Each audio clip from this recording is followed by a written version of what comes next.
Hi there, and welcome to This Day in History for July 6th. July 6th is the 187th day of the year in the Gregorian calendar, 188th in leap years, with 178 days remaining to the end of the year.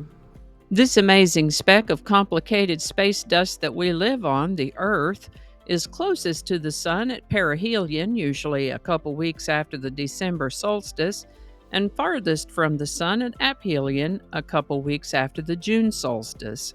By the way, I am informed that aphelion can be pronounced aphelion or aphelion. Either way, in 2023, aphelion occurs on July 6. Aphelion. Today's word is bemused. Bemused is an adjective. Definitions include marked by confusion or bewilderment, deeply absorbed in thought, and having or showing feelings of wry amusement, especially from something that is surprising or perplexing. It was difficult to locate a definitive origin for this word, but I think I found it in the following hints. According to etymyonline.com, the BE prefix comes from an Old English use that meant about, around, or on all sides, which evolved in meaning to add to a word such meanings as to make, to cause, or seem. With muse, it appears we're talking about the Greek muses, a set of 9 goddesses, lowercase g, who embodied the arts and inspired creation or creativity. An example of bemused that seems to apply here is to imagine being under the spell of one of the muses of Greek mythology, and being so inspired to write poetry, for example, as to be distracted, unable to keep your mind on everyday matters. Bemusement, then, could be thought of as a state of mild bewilderment one may experience when coming to from a distracted state of concentration. First documented use of the word bemused is in the 1600s, bemused. The word bemused was suggested by one of my viewers, and if you have a word you'd like me to explore in the Word of the Day section, pop it in the comments. If I can find a definition for it, we'll take a look at it. And with that, not too long ago in the episode for July 1st, if I remember correctly, we talked about the song Windy by the Association in the Song of the Day. Windy was written by American folk singer-songwriter Ruth Ann Friedman, whose birthday it is today, July 6, 1944. She was born in the New York City area, and she started playing guitar at the age of 8 while listening to Woody Guthrie, Pete Seeger, and Josh White.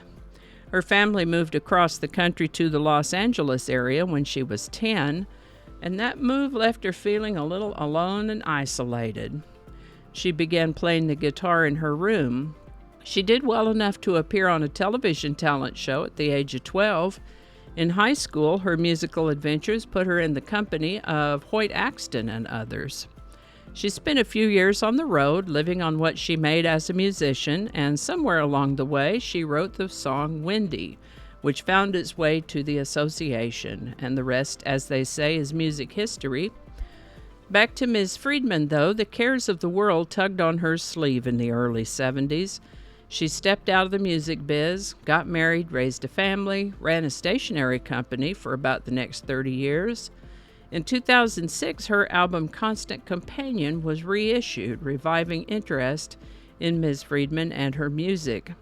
She'd been out of the biz so long she had to relearn how to play the guitar and has been giving live performances in the Los Angeles area since then.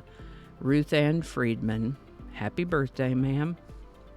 This is the birthday of American businessman, politician, and 43rd President of the United States, George W. Bush, born on July 6, 1946.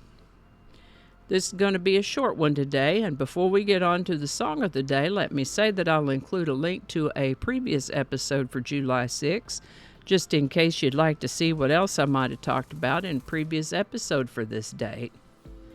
And today's song is Rock the Boat by the Hughes Corporation, number 1 on July 6, 1974. This is the song for which they are best known, and it appeared on their first album, Freedom for the Stallion, in 1973. As a single, it didn't get much play initially, but then it became popular with the disco crowd in New York, and then Top 40 was like, hey, wait a minute. And they picked it up and started giving it some airtime, and it got enough airplay and sold enough copies to reach #1 on the Billboard Hot 100, July 6, 1974. Rock the Boat by the Hughes Corporation. And I think that's going to do it for us today. Thank you so much for watching. Consider subscribing if you haven't already. Feel free to share this video with a link in your email, messaging, or social media. If you enjoy this series, you can check out the playlist that contains these videos. I'll put a link to that in the description. That description lives on YouTube, so for other platforms, I'll include a link to my blog page that is called No Really. And you can also find me on Rumble and BitChute. All those links in that description. Alrighty, that's all I can think of right now. Thanks again, and I'll see you next time. Microphone over there. Hello. Okay. With 202 days remaining to the end of the world.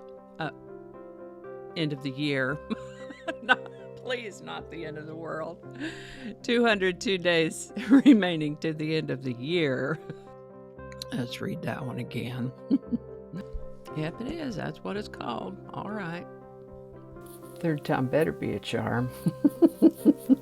There's no "the" there. One more time. Attracting. Just read the whole thing over. Are you making some sound? Get on out of here. And we're going to edit that out. Don't alienate people who can be helpful to you. Flinging happiness all over the place. Alrighty. Back to work. I think we got it this time.